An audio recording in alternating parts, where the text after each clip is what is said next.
part 2 of the lie that I told when I was in kindergarten. If you haven't seen the first part, definitely go back and watch because this will make so much more sense to you.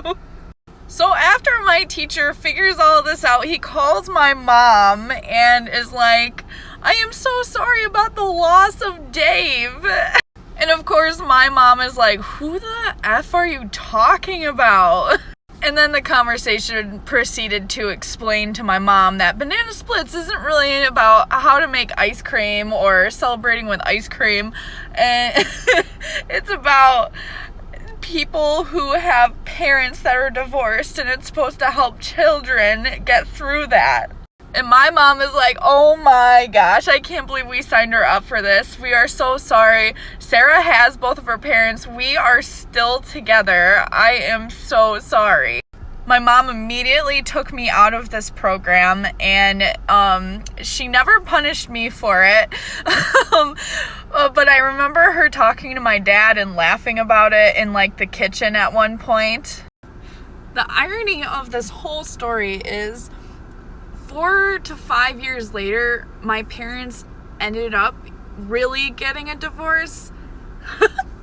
And my dad re-signs me up for the Banana Splits program. I'm like in the 4th or 5th grade at this point, and I like walk into that program, and the teacher is the same teacher of when I was in kindergarten. He sees me walk in, and he's like, nice to see you again, Sarah. And I'm like mortified, but I'm like at the age where you're like trying to act cool in front of your friends. And I just blurt out like, hey, sorry I murdered Dave like 4 years ago.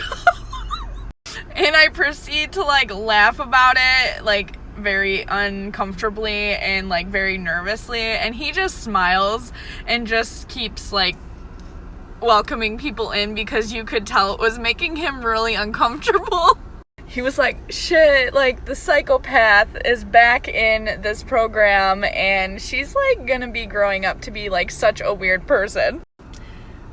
He isn't far off. I am weird, but that was like the most traumatic experience of my childhood ever.